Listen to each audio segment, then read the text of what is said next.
Yesterday we hit I think we tied the record for heat. Today's gonna be pretty hot too.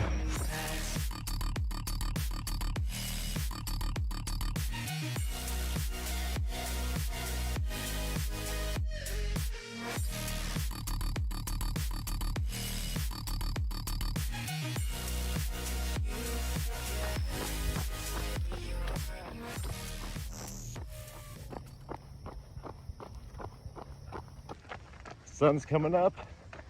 It's week 9, day 1. We're gonna do about 10 miles today. Here we go.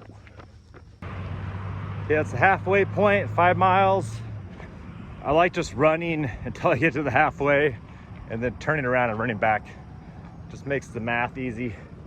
Whenever I try to do like a loop somewhere, I'm usually over or under my mileage. So what I found the easiest thing to do if I want to do 10, just run away from the house 5 miles and then run back 5 miles.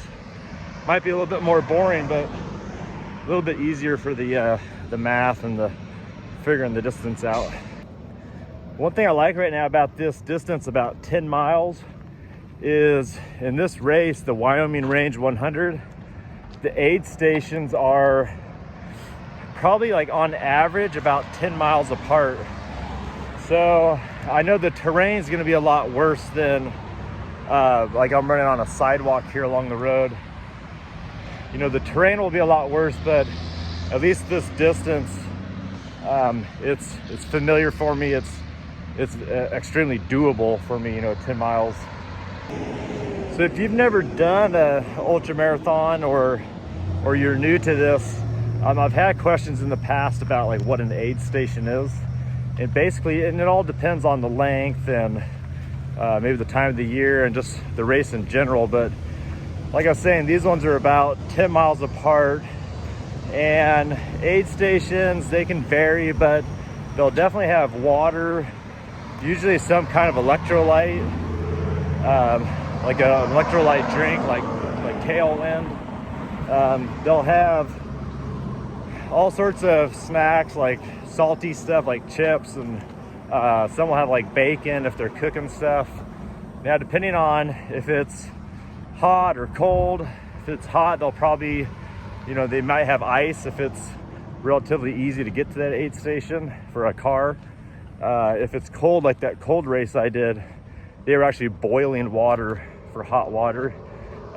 If you come across the aid station and it's nighttime, and if they're cooking, they may have things like quesadillas or soup, like a broth. They may even have coffee.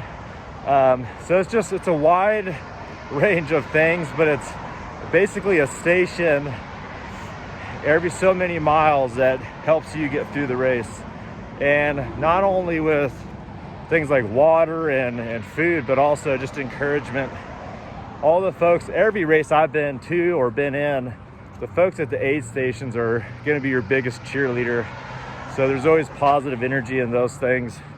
But then they may have some kind of a little bit of like medical gear also, tape, band-aids, things like that. But that's basically what an aid station is. Okay, about 5 miles back, here we go.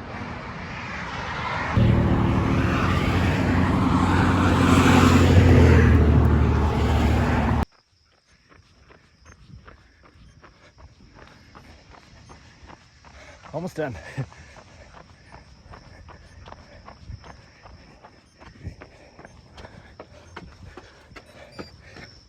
Ten miles. Here we go.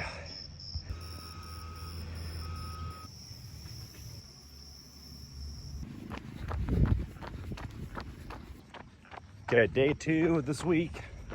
Doing about 8 miles today. Yesterday we hit I think we tied the record for heat. Today's gonna be pretty hot too. Getting a little bit of a late start here, so it's definitely warm, but 8 miles, I'll try to get it done kind of as fast as I can. Not as fast as I can, but as quickly as possible. Here we go.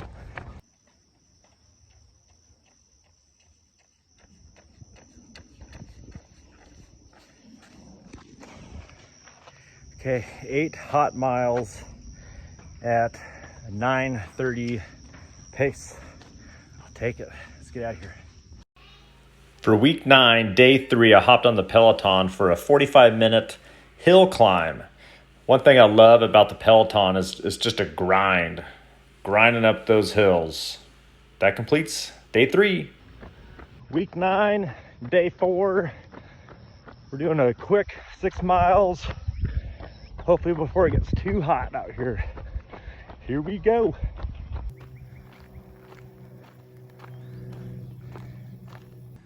About halfway for today. Made it to the lake. I took off just a little too fast. These runs right now, I'm supposed to be keeping my heart rate between 120 and 140. I think like 146, which is a zone 2 for me. Zone 2 is just easy run, easy pace.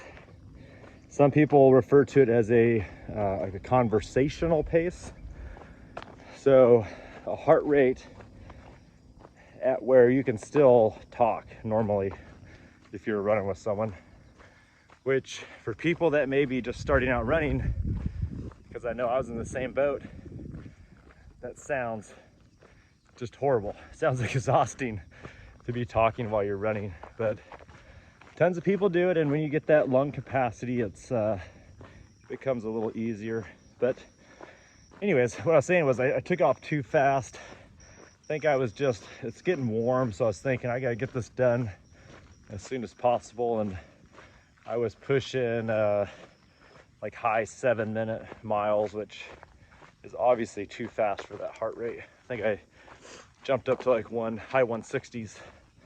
So I'm just gonna walk it out in this little dirt section here, get my heart rate back down, and then the last half of this, I'll just try to cruise and keep my heart rate where it should be.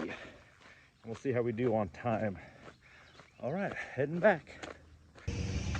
Okay, all done for the day.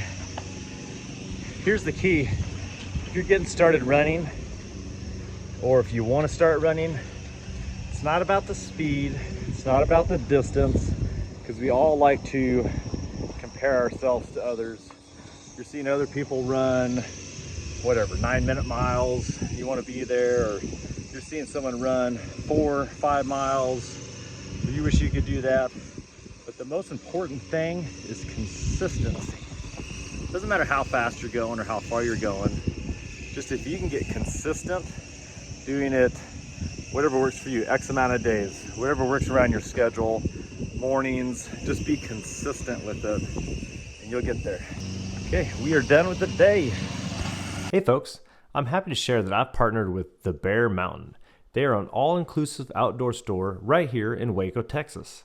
They carry all the best brands for your outdoor needs. Whether you're camping, running, biking, or just getting outside, they have everything you need and more. And good news, you can get a discount when you use the code Richard10 for your in-store purchases. Be sure to check out the Bear Mountain in Waco. Gear up and get out.